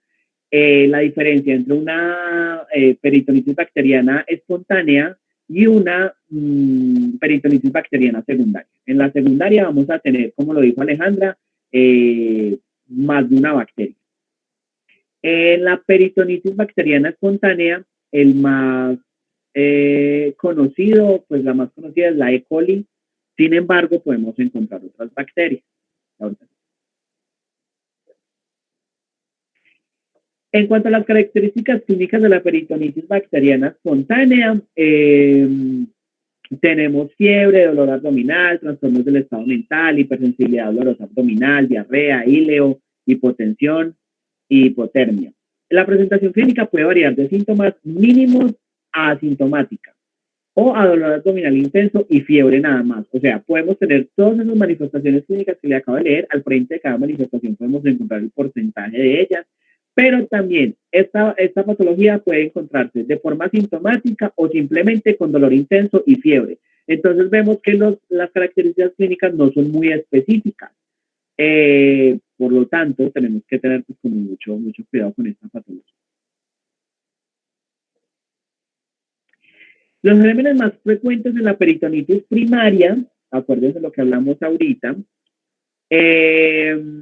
son los pacientes sin ascitis previa. Vamos a tener todos estos agentes, neumococos, estreptococos grupo A, tuberculosis, genococcus, bueno, todos los que tenemos en este cuadrante. En los pacientes con ascitis previa tenemos E. coli, enterobacterias, neumococos, enterococos. Y en los pacientes con diálisis peritoneal, de lo que nos hablaba ahorita Alejandra, creo que fue la que nos comentaba, tenemos los agentes pues, de este cuadrante, el aureus, el enterobacterias, enterococcus, la cándida.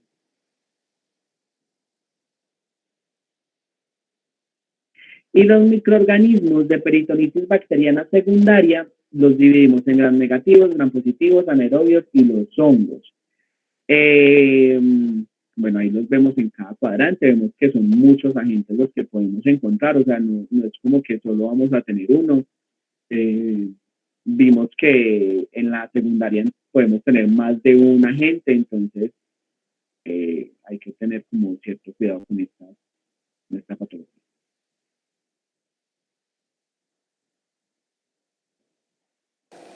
Bueno, vamos a hablar de la morfología de la peritonitis. En este caso, lo que va a surgir es un cambio en las membranas de peritoneo, pero los cambios se van a dar según la evolución del cuadro clínico y según la intervención que tenga el paciente.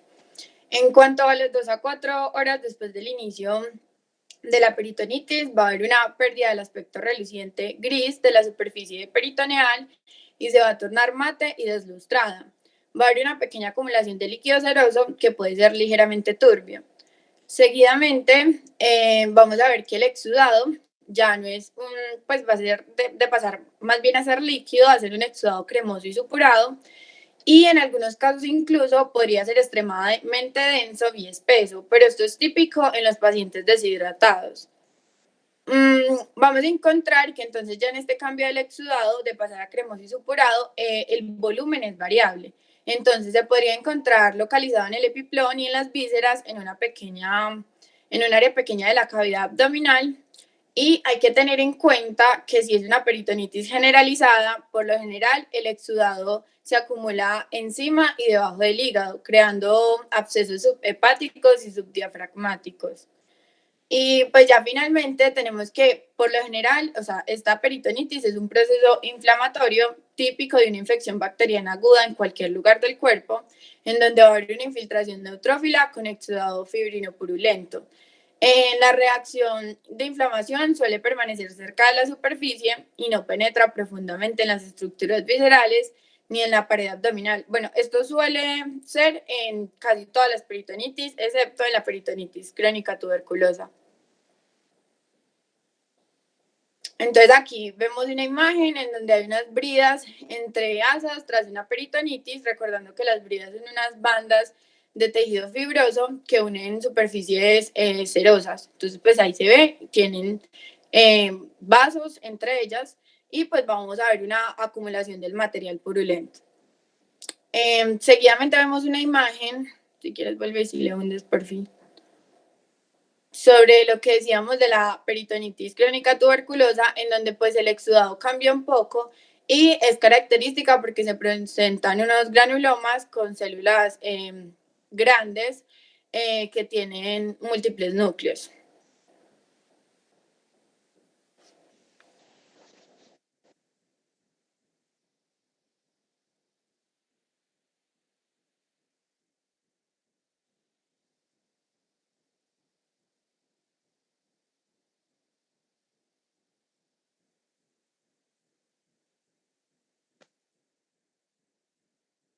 Bueno, estos procesos infecciosos se pueden curar de forma espontánea o con tratamiento. En el curso curativo puede ocurrir lo siguiente. Primero podemos encontrar un exudado que se puede resolver por completo sin dejar fibrosis residual. En segundo lugar, podemos encontrar que los abscesos residuales tabicados pueden persistir hasta que acaban curando o actúan como focos de una nueva infección. Y como tercero, tenemos que la organización del exudado con formación de adherencias fibrosas delicadas o muy densas.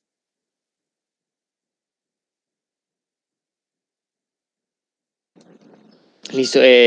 Tenemos también la retroperitonitis esclerosante. Esta se caracteriza por una proliferación fibromatosa densa en los tejidos retroperitoneales. Esta es inespecífica y no exhibe una anaplasia. También aquí suele existir un infiltrado inflamatorio, normalmente con linfocitos, células plasmáticas y neutrófilos, pues que sugieren una enfermedad inflamatoria más que neoplásica. Las causas de esta enfermedad no está muy bien determinada. En algunos casos ha existido la historia de un fármaco metisergida, que es un derivado de ergotamina usado para el dolor de cabeza. Pues, sin embargo, en la mayoría de los casos esta no tiene una causa obvia realmente. Bueno, en cuanto a los quistes mesentéricos, estos son una enfermedad infrecuente que puede aparecer en todo el peritoneo, desde el duodeno hasta el recto, pero Su localización más frecuente es el mesenterio del intestino delgado. Estos son asintomáticos y los síntomas se presentan ya cuando el quiste es muy grande y se presenta pues un dolor abdominal sordo y mal localizado.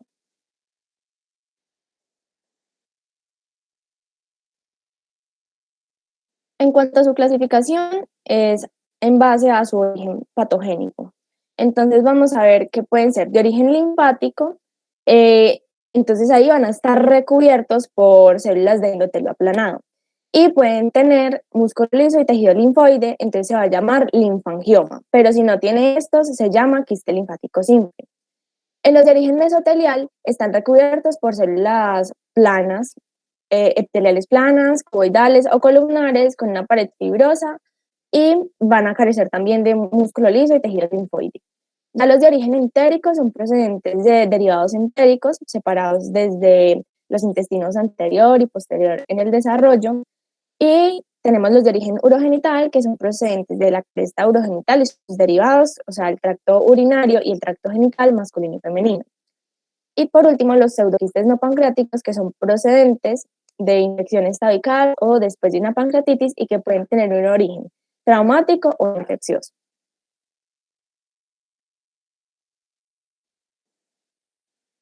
Bueno, pues estos pueden presentar complicaciones como una peritonitis en caso de que se llegue a perforar el quiste, obstrucción intestinal, falla renal, formación de vólvulos, isquemia intestinal o una transformación maligna. En el diagnóstico, pues puede ser de mucha ayuda la palpación abdominal, pero la primera prueba de imagen a la que vamos a recurrir si sospechamos de un quiste mesentérico es una ecografía abdominal, porque esta nos va a mostrar esa masa quística, ya sea que esté unilocular o multilobulada, con o sin tabiques y el contenido líquido. Y luego el TAC puede mostrarnos con mayor precisión su origen y localización. Y en cuanto al tratamiento, la laparoscopia es considerada la primera opción a utilizar pues, cuando estamos hablando de quistes mesentéricos.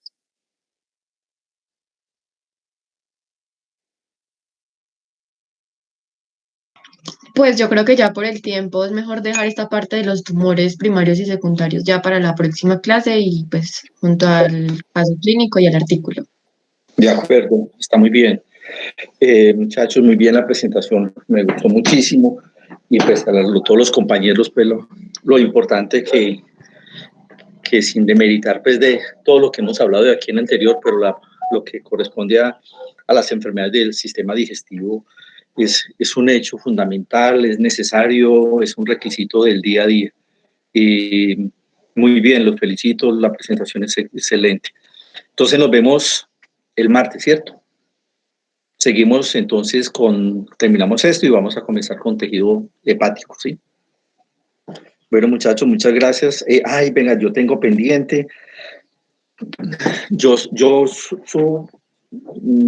Pensé o consideré que ya había hecho la revisión de todos ustedes con respecto a la corrección o no la corrección o a la revisión de las preguntas abiertas, pero yo creo que me faltan algunos.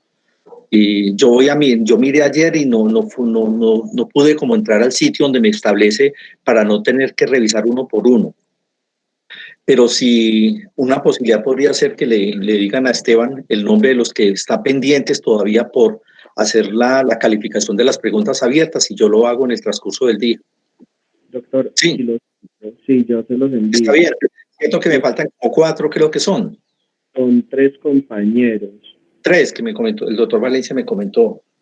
Sí, creo que es el compañero Prada, no recuerdo los otros 2, pero yo aquí los tengo, yo los busco. Más tardecito que ellos le digan y me los escriben, por favor. Sí, Esteban. Listo, doctor, de una. Bueno, muchachos, muchas gracias.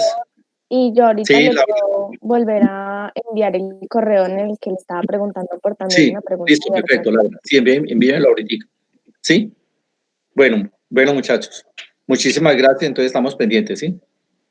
Caterina. Hasta luego, Juan Miguel, Laura, Natalia, María Alejandra. Muchísimas gracias, hasta luego, Ricardo. Igualmente.